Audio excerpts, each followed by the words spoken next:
a game that helped to solidify what is known as Souls-like games as a viable subgenre, a game pulling directly from the Dark Souls series without getting lost within that other franchise. When thinking of Dark Soul mechanics, you can make sure that it's going to be represented in this game, Salt and Sanctuary. Characters within this game are still customizable with an expansive tech tree letting you be a knight, chef, archer, or a mage. I mean, come on, who wouldn't want to save this dark and foreboding world as a chef wearing only an apron with a 3-foot long iron pot and a handful of potatoes at their side?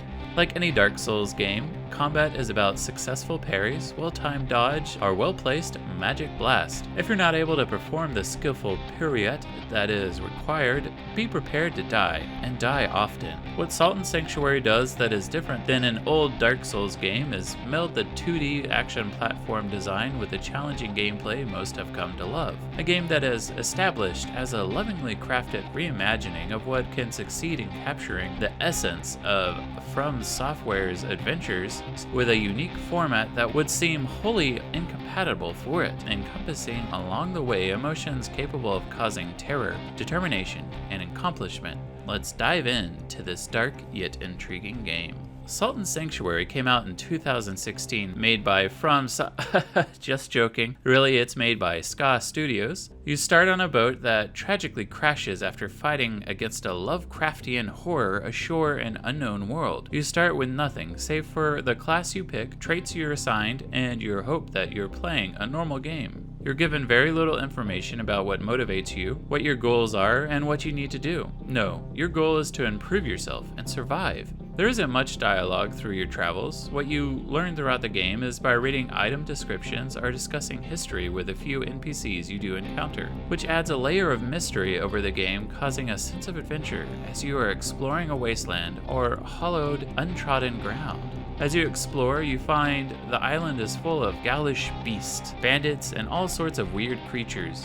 In the midst of that are bosses sprinkled throughout the map.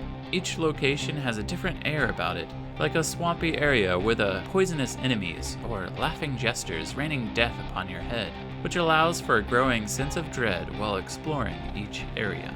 The world of Salt and Sanctuary is actually quite large, with different temples, towering castles, festering dungeons, and swamps all interconnected by secret passages. When fighting bosses, you see the 2D perspective helps to drive the sense of scale that your hero, is minuscule compared to the giant, overpowered beast you encounter.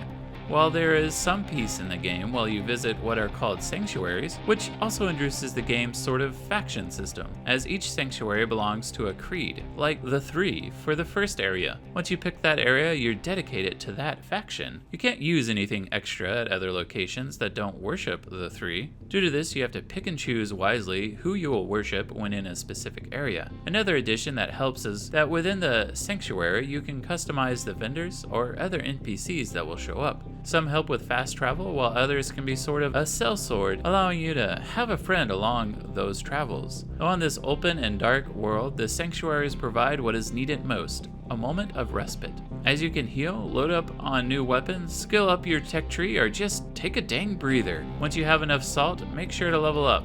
Instead of specific stats, you get black pearls that allow you to pick items on a massive skill tree to level up. You can be a knight focusing on heavy-handed fighting, or a mage using magic. Combat is more methodical and precise over a hack and slash, as I begrudgingly learned over and over again. Combat is more about learning your variety of weapons to utilize against different types of enemies. This is due to a stamina bar that gets used when moving in combat. You must learn how to dodge to evade attacks while keeping track that you don't run out of that stamina. This limits your ability to do the old hack and slash. One difference than other games similar to this styling is that platforming is heavily used in this game. What I enjoyed most about this game was jumping through regions while dodging enemies. What makes the game even more enjoyable, though those hopes can be easily smashed, ground to rubble, and kicked back in your face as a salt dust cloud as those bosses laugh at you. The typical enemies are challenging in this game, but the real challenge comes from the giant monstrosities that are those boss fights. Personally, I despise the bosses in this game, which in a weird way actually makes me appreciate the game more. Why do I enjoy it? Well, when you fight bosses in this game, they all have unique features, like one that throws poisons at you, or another that flings swords at you. There are tons of variety in the boss fights, which means yes, you have to figure out each boss's tactic. Hint, it normally includes dodging. I found there are no helpful hints to really get you set up for those fights. So the best I found is like any typical RPG, grind that salt to level up your hero. Once you have enough levels, you'll find the bosses that normally kick your butt are not as hard. Plus, the healing in this game is very limited. This also goes back to those sanctuaries. You get a limited number of heals, but if you're worshipping a specific clan, like the 3, you do get added benefits to get more health, which will help along the way. Overall, this game is a good time. If you like to challenge yourself in a similar styling to Dark Souls, sure, it's not totally the same. Yes, there are some aspects that are similar.